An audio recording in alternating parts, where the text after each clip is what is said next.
오늘 이 아침에 하나님 말씀 같이 증언하고 나누는 가운데 우리 사랑 가득하신 하나님의 은총이 여러분 각자와 가정과 그리고 여러분의 삶의 자리에 넘치시기를 축원드립니다. 목사님, 제가 잘 모른다고 생각하시는데 저는 잘 압니다. 오늘 말씀의 증언 내용은 내 떡을 물 위에 던져라 라는 조금은 생소한 제목입니다. 성경 말씀 그대로입니다. 저는 하나님의 말씀 있는 그대로 말씀하시는 대로 아멘으로 받는 것이 최선이라고 믿습니다. 그러나 때로는 그대로 하기에는 조금 어색하게 들리는 말씀이 더러 있습니다. 내 떡을 물 위에 던져라 여러 날 후에 도로 찾으리라 하는 본문 말씀도 그 중에 하나인 것 같습니다. 떡을 물에다가 던지면 흘러가 버리거나 풀어져서 못 쓰게 돼버리지 않습니까? 또 그 뒤에 말씀 여러 날 후에 도로 찾으리라는 말씀은 더 이해가 가지를 않습니다. 낭비하고 버리라고 해놓고 되찾을 것이라고 말씀하는 것 같이 들릴 수 있습니다. 그렇다고 성경이 아무 말 잔치를 하고 있는 것은 아닙니다. 잠언과 함께 지혜서라고 불리는 전도서에는 가끔씩 이런 표현들이 있습니다. 의도적입니다. 이상하게 들려서 이 말씀이 무슨 말씀일까? 이렇게 더 주목하도록 만드는 그런 장치입니다. 아마 지금쯤엔 여러분들도 이 말씀이 무슨 뜻일까가 궁금해지셨을 것입니다. 이 말씀은 전도서 전체를 놓고 생각해야 말씀의 의미를 알게 되고, 이 말씀은 전도서 거의 끝부분의 핵심에 해당하는 말씀입니다. 전도서는 세 가지 인생관, 세계관을 우리들에게 소개합니다. 첫 번째는 허무주의입니다. 인생이 뭐 있냐? 이렇게 하는 거죠. 두 번째는 그래도 열심히 살자는 열정주의입니다. 그리고 세 번째는 전도서가 진짜 우리에게 가르쳐주고자 하는 참된 지혜의 길이 무엇인지를 보여주는 것입니다. 전도서는 여러분들이 잘 아시는 그 유명한 구절로 시작합니다. 헛되니 모든 것이 헛되다. 히브리 말에는 좀 더 좋다든가 아주 좋다든가 소위 비교급, 최상급이 없습니다. 그래서 강조를 하기 위해서는 2번 하든지 3번 하든지 해야 되는데 5번을 하면 그 이상의 강조는 없는 것이거든요. 오늘 본문이 이 전도서가 5번 헛되다 그렇게 선언하고 시작합니다. 인생을 좀 진지하게 살폈던 사람들, 정말 우리의 인생이 얼마나 허무하고 짧고 그리고 순간인지를 너무 잘 압니다. 저도 친구 여럿이 벌써 세상을 떠났습니다. 30대에 열심히 공부를 하다가 쓰러진 친구도 있고요. 40대에 간신히 애써서 공부를 잘 마치고 교수에 임명이 됐는데 1년이 못 돼서 갑자기 세상을 떠난 안타까운 경우도 있습니다. 권력도 부도 지혜도 주님 앞에서는 아무 소용이 없는 것입니다. 그래서 인생이 정말 바람을 잡는 것 같구나 라는 허무주의가 진지한 사람들 속에서 등장할 수 있습니다. 전도서도 앞부분에 1장 14절에 해 아래 행하는 모든 일이 다 헛돼서 바람을 잡는 것 같다 그렇게 선언을 하고 있습니다. 2장에 넘어가면 그럼에도 불구하고 이 허물을 극복하기 위해서 열심히 사는 모습들이 그려져 있습니다. 근본적인 질문은 덮어놓고 그냥 열정을 쏟아서 사는 거죠. 왜 사느냐고 묻지 않습니다. 또 사실 물어도 답이 없어서 아예 생각을 안 하려고 애를 쓰는 것입니다. 제 주변에도 은퇴하고 나서도 공부를 열심히 하는 사람들이 꽤 있습니다. 엊그제는 자기 책이 문교부에서 상을 주는 거에서 선정됐다고 보내온 친구도 있었어요. 그렇게 열심히 사는 사람은 정말 주변에 많지 않습니까? 사업을 하시는 분들이 정말 열심히 사시는 것 같아요. 제가 시민단체 봉사를 하면서 보니까 무슨 약속을 하시면 시간에 정확하게 맞춰 오시는 분들은 제일 바쁘신 분들이시더라고요. 밤늦게까지 사업에 골몰 했던 것이 분명한데 회의를 하자 그러면 꼭 새벽에 하시자고 그래요. 그리고 시간은 또 정확하게 지키십니다. 성경 공부도 새벽부터 그렇게 하시고요. 대단한 열심으로 사시는 분들이 많습니다. 좋은 면에만 그런 게 아닌 것 같아요. 이 바람둥이도 보통 열심이 아닙니다. 정말 아내, 부인 한 사람 제대로 잘 모시고 살기도 힘든데 그렇게 어떻게 두 집 살림을 하는지 저는 이해가 잘 가지를 않습니다. 그렇게 열심히들 살지만 결국에는 인생이 뭐냐를 답하지 못할 때 안타까운 거죠. 신앙이 있어야만 열심히 사는 것은 아닌 것 같습니다. 전도서는 그렇게 살아도 역시 바람을 잡는 것 같다, 그렇게 단언을 하고 있습니다. 그러니까 노세 젊어서 놀자, 그것도 또 역시 미친 짓이다, 그렇게 얘기를 합니다. 열심히 사는 것이 의미가 없다는 뜻은 아닙니다. 그래서 어쨌다는 거냐를 답할 수 없는 게 문제인 거죠. 여러분 혹시 테스 형이라는 노래를 들어보신 적이 있으십니까? 모르셔도 상관없는데요. 복음성가 아닌 거 아시죠? 어느 때 추석인가 이 가족이 식사를 하고 있는데 이게 텔레비전에서 울려 퍼지는데 저는 굉장히 집중을 하게 됐어요. 왜냐하면 부르는 사람이 소크라테스 아닙니까? 테스 형, 세상이 왜 이래? 사랑은 또 왜 이래? 가보니까 천국은 있던가요? 이거는 절규입니다. 그 노래를 하고 있는 사람의 정말 실존적인 안타까움이 배어있는 노래거든요. 그 나이 되도록 정말 세상이 왜 이래? 또 자기도 여러 가지 사랑꾼으로 사랑의 노래도 부르고 살아왔지만 도대체 사랑은 또 왜 이렇게 아프냐? 우리가 죽고 나면 가는 곳에 천국이 있던 거예요. 제가 이 노래를 생각할수록 안타까운 게요, 질문은 정말 우리가 피할 수 없는 질문인데 그 소크라테스에게 물어봐요. 답이 없는 질문이거든요. 소크라테스는 답하는 사람이 아닙니다. 묻는 사람이죠. 그 제자인 플라톤이 35권의 책을 썼는데 제가 덜어 읽어봤는데 거기 답 없습니다. 그 제자의 제자인 아리스토텔레스는 더 답이 없고요. 이 정말 나는 누구냐? 인생은 무슨 의미가 있느냐?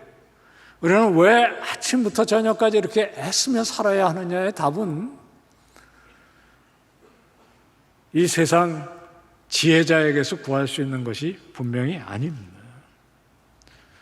세 번째, 인생을 제대로 알고 살아가는 모습의 사람들이 있습니다.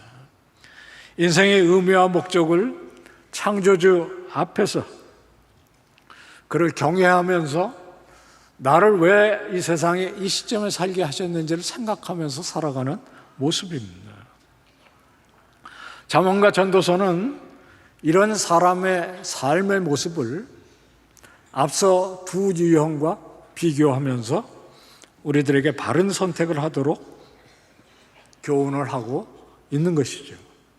헛되고 모든 것이 헛되다고 시작을 한 전도서가 끝에는 그러니까 내가 비교적 시간이 남아 있을 때, 특별히 젊을 때 창조주를 기억하라. 그리고 그분이 마지막 날 우리의 살아온 모습을 평가하실 것을 기억하라. 그렇게 끝나지 않습니까?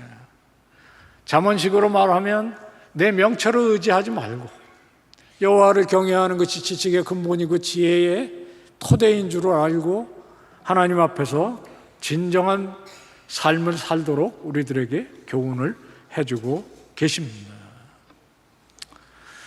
그래서 이 말씀은 우리를 정말 참된 지혜의 삶이 무엇인지를 가리키면서 그쪽으로 초대하고 있는 것입니다. 내 떡을 물 위로 던지라 라고 이렇게 시작하는 본문은 그렇게 사는 삶이 구체적으로 어떻게 살 수 있는지를 가르쳐주는 지침입니다. 매우 특이한 표현인 것은 맞습니다. 물 위로 떡을 던지라는 말이 무슨 뜻이겠어요? 가장 잘 알려진 해석은 씨를 물에 던져서 농사를 시작하라는 그런 해석입니다. 뒤에 오는 말씀이 농사에 관한 내용들이 있어서 그렇게 해석하는 것이 자연스럽기는 합니다. 4절에 씨를 뿌리고 추수하는 얘기가 있고 6절에도 비슷한 말씀이 있는 것이거든요. 씨앗이 떡의 원료가 아닙니까? 그래서 그걸 물에 던지고 자라서 추수하는 이야기로 이해하는 거죠. 조금 멀기는 하지만 이집트에는 홍수가 자주 나서 그 나일강의 홍수 끝에 아직도 물이 있을 때 씨를 뿌리는 그런 얘기들을 이스라엘 사람도 잘 이해하고 있었다고 그럽니다. 우리는 더 잘 이해할 수 있을 것 같아요. 왜냐하면 유대는 밭농사를 주로 하거든요. 그래서 보리, 밀, 그러나 우리는 기본적으로 논농사고 물이 가득한 논에다가 벽실을 뿌리잖아요. 그것도 겨우내 아꼈던 그 정말 피 같은 씨를 뿌리는 그런 농사에 익숙합니다. 문제는 이런 해석이 너무 상식적이고 평범해서 사람들에게 팍 이렇게 다가오는 뭔가가 없는 것이 좀 문제예요. 소위 임팩트가 그렇게 크지를 않아 보입니다. 뻔한 이야기를 괜히 어색하고 어렵게 말하는 것처럼 느낄 수도 있는 것입니다. 그래서 학자들은 계속 씨름을 해요. 두 번째 선택지 중에 하나가 가진 것을 꽉 움켜잡지 말고 좀 너그럽게 주변과 나누면서 살라는 말씀이라는 해석도 있습니다. 2절에 무슨 재앙이 땅에 임할지 내가 알지 못하니 7이나 8에게 이렇게 관대하게 너그럽게 나눠주면서 좀 살아라. 그런 말씀이 그런 해석을 가능하게 한다는 거죠.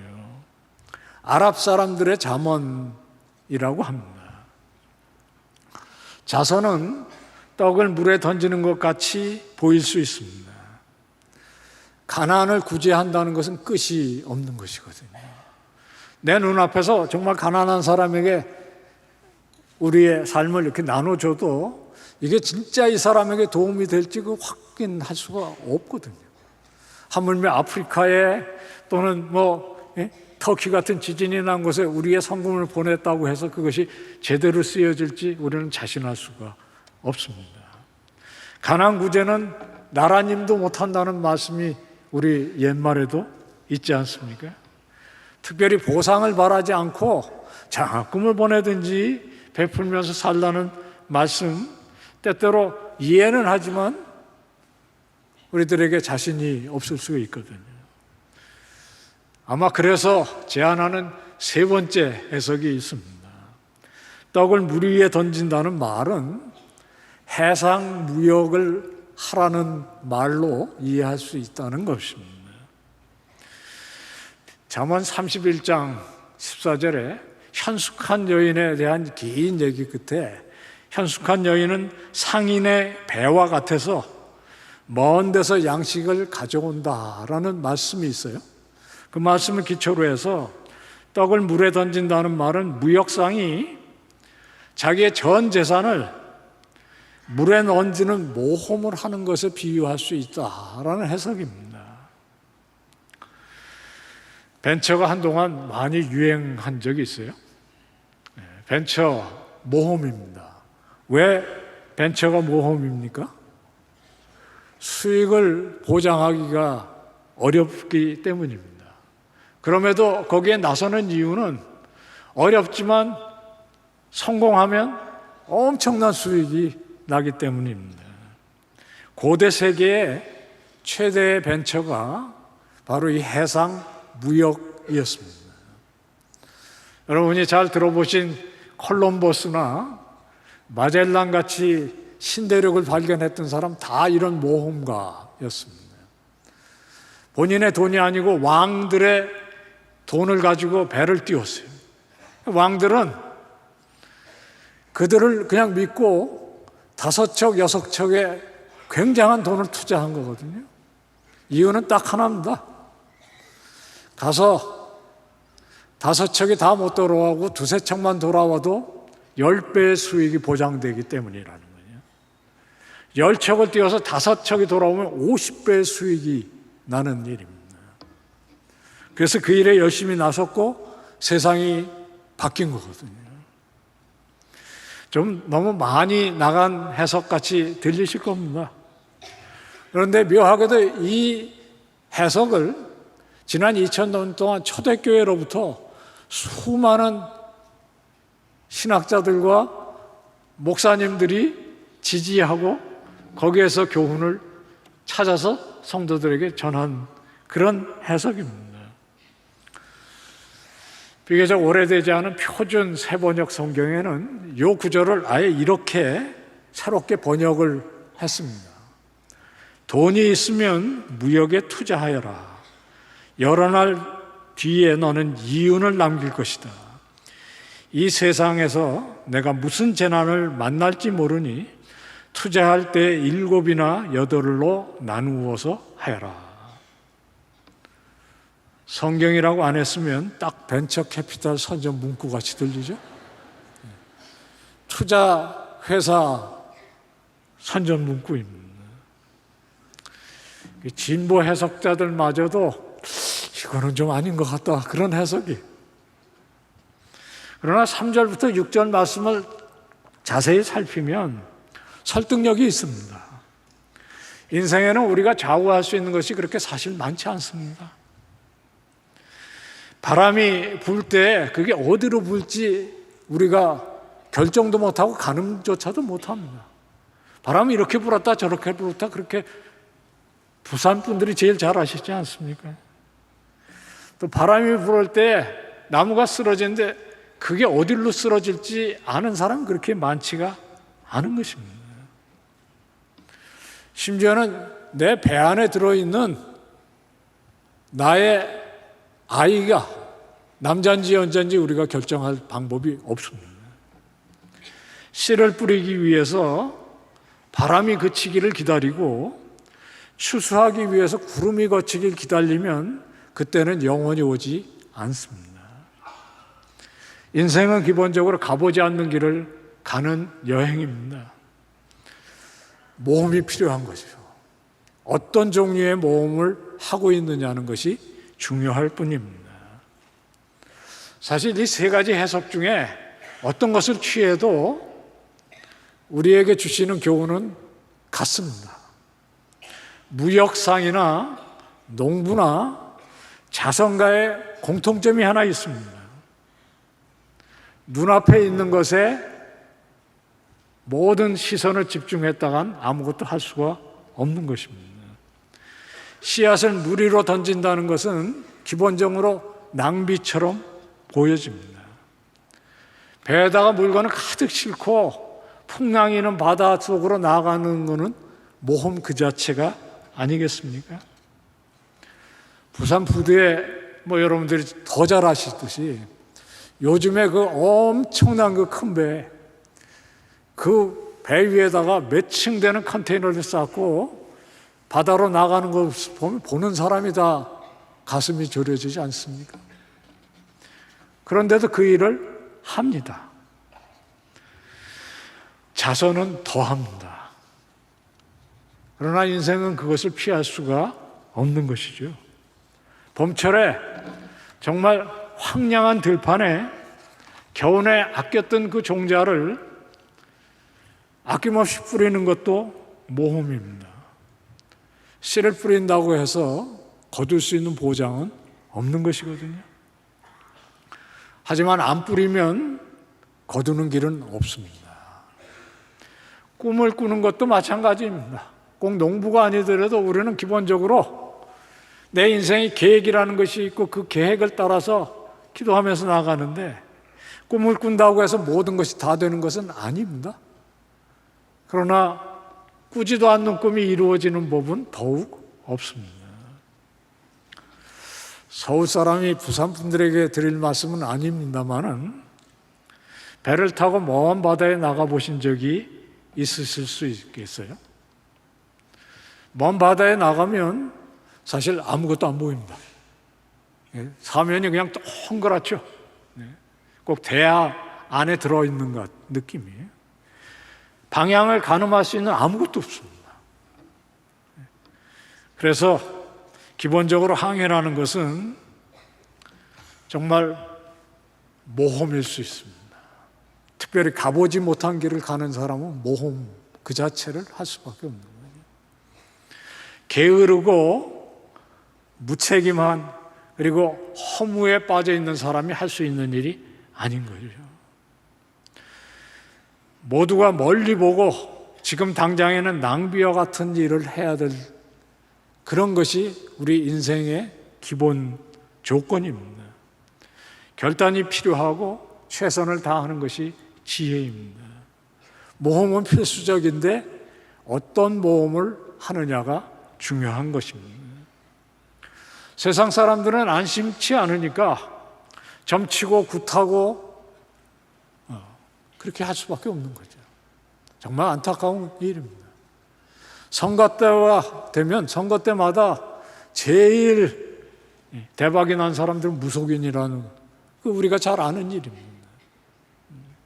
걸린 것이 클수록 안심치 못하니까 헛된 것을 붙잡게 되는 것이죠. 거대한 기업 재벌 점쟁이가 한둘 없는 곳이 없다는 이야기도 들은 적이 있습니다. 우리 그리스도인들 여러분과 저는 이 앞이 안 보이는 이 세상 속을 살면서 그렇게 살지 않으니 얼마나 감사한 일입니까?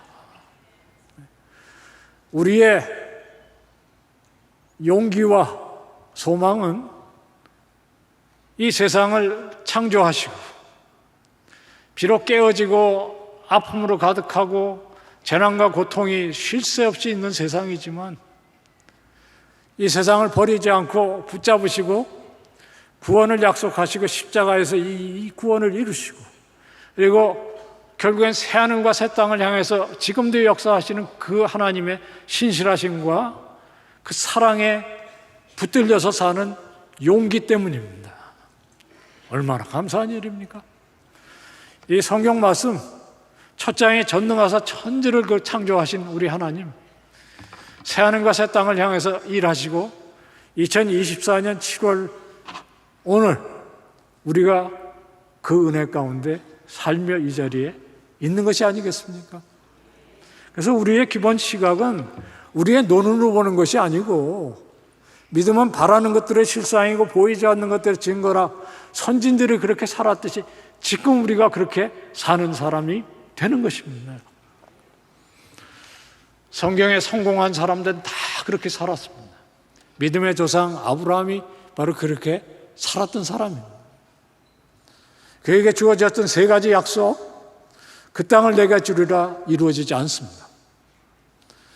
내 자손이 하늘의 별과 같이 많으리라 역시 이루어지지 않습니다. 제가 갑자기 신천지 같이 보이세요?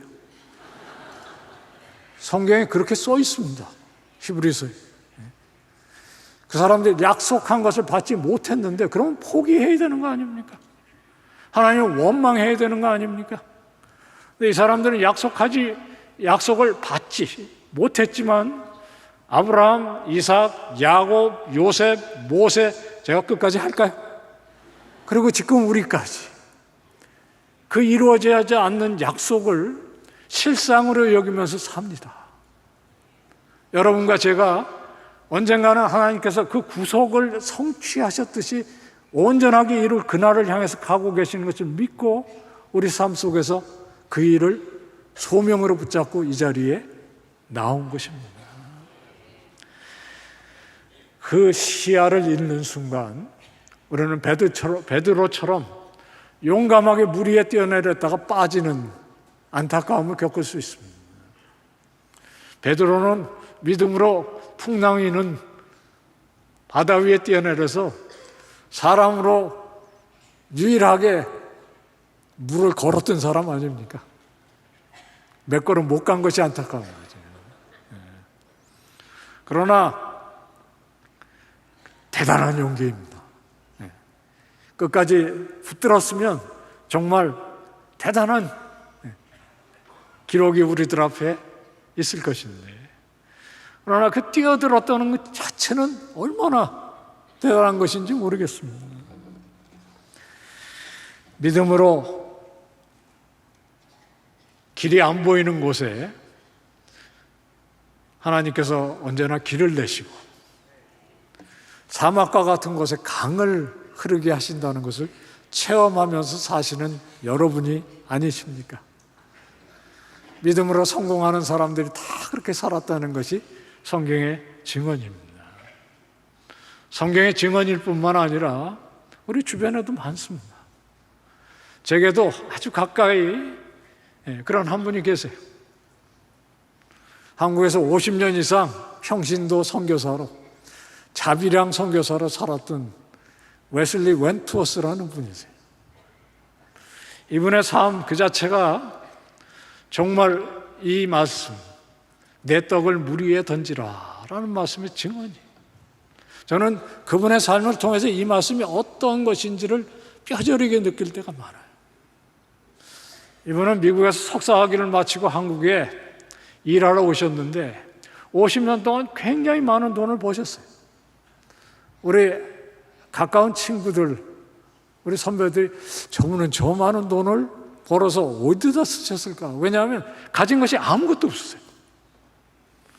정말 쪽방에 가진 것이라고 누워서 자시는 평상밖에 없었어요. 옷도 아무거나 입고 사시고 음식도 정말 검소하게 사시고요. 불교가 자랑하는 무소유의 법정 스님이 계세요. 저도 그 책을 읽으면서 감명을 많이 받았는데요. 저는 이 웨슬리 웬투어스가 그분보다 훨씬 고수라고 생각합니다. 평생 모든 것을 물 위에 흘려보내듯이 그렇게 사셨기 때문에 이 무소유의 선교사님이 유일하게 풍족하게 가진 것이 있었어요. 책입니다.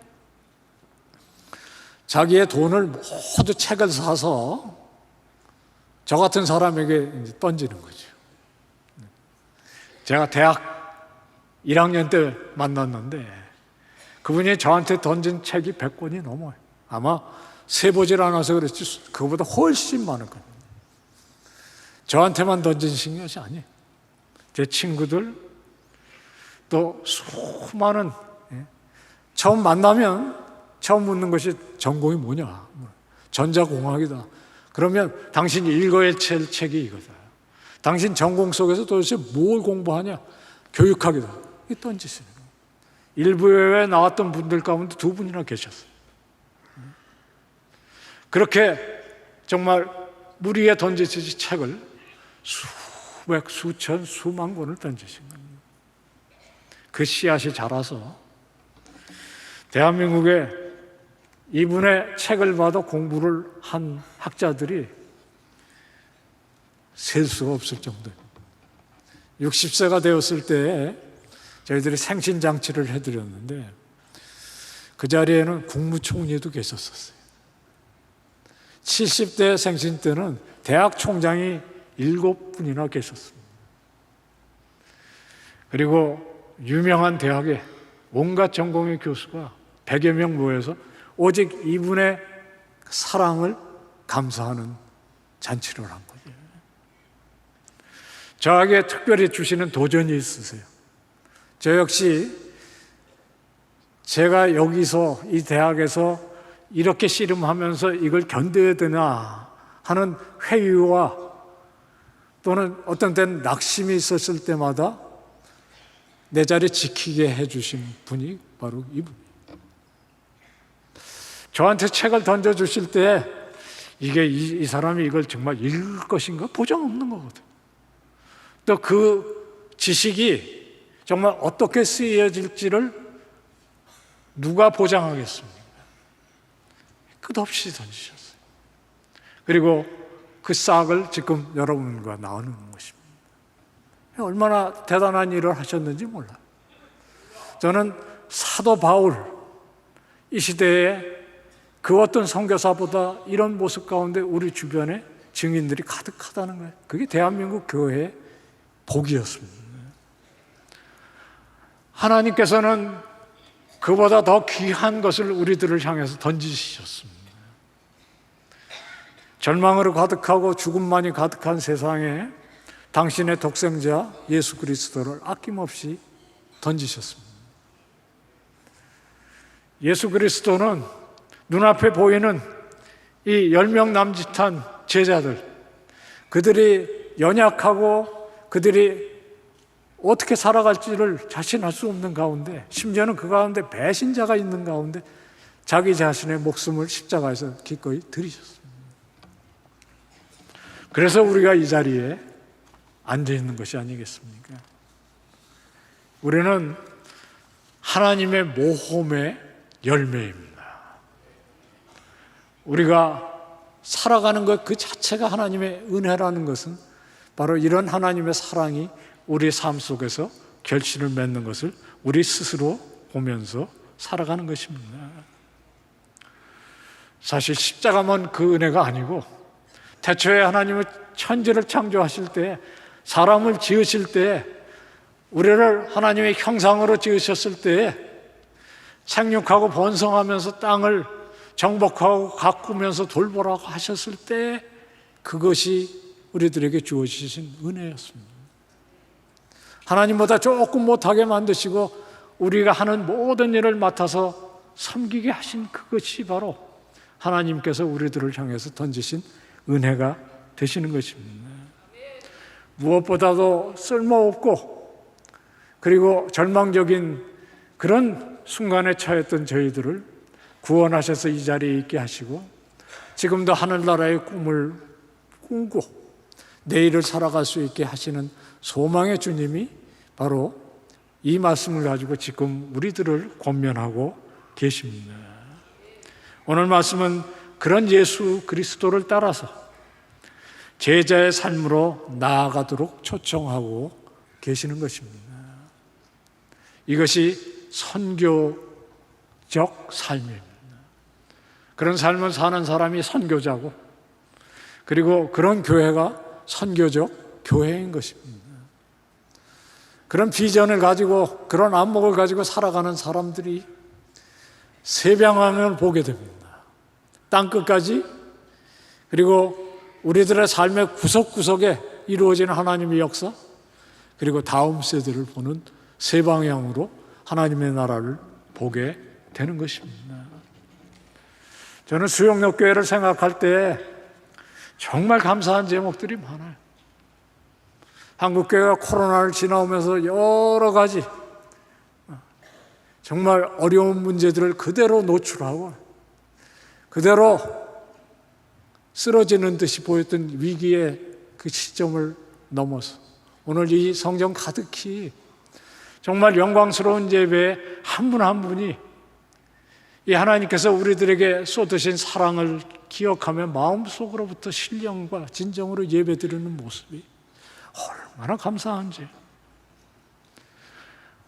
우리의 보장 없고 약속 없는, 그래서 헛된 것에 매달릴 수밖에 없던 그런 삶이 아니라 정말 우리들의 믿음의 선조들을 그 발자취를 따라서 믿음은 바라는 것들의 정말 보장인 것을 알아가면서 이 시간 그 주님을 찬양하며 나갈 수 있는 것은 얼마나 큰 복인지요. 우리가 하나님의 나라를 사모하는 귀한 백성으로 이 자리에 주님께서 있게 하신 그 은혜를 잊지 않으시기를 축원합니다. 방향을 잃지 않는 가운데 영혼의 안목을 가지고 세상을 살아가시는 그런 귀한 주의 형제들 자매들 다 되시기를 주님 이름으로 축원합니다. 그럴 때 비록 지금 눈앞에 보이는 것이 광야고 사막같이 보일지라도 그 광야의 길을 내시고 사막의 강을 흘려보내는 하나님의 역사가 우리 모두에게 은총으로 가득할 것을 믿어마지 않습니다. 그런 삶으로 초대받으신 여러분들 그 삶을 이루어 하나님께 큰 영광 돌리시는 아름다운 믿음의 사람 다 되시기를 축원합니다. 은혜로우신 하나님 아버지, 우리들의 삶이 광야와 같고 사막과 같이 느낄 때에도 언제나 주님은 신실하게 길을 여시고 척박한 땅에 강을 내셔서 풍족하게 하신 것을 되돌아보며 주의 영광과 은혜와 사랑을 감사 찬양 드립니다. 오늘 주신 말씀을 따라 우리도 용감하게 우리들의 신앙의 선조들의 발자취를 따라 우리들의 삶 속에 어떠한 여건 가운데서든지 우리의 삶을 물 위에 던지듯이 정말 용감한 그러나 신실한 주의 아들, 딸 다 되도록 주께서 복의 복으로 함께해 주옵소서.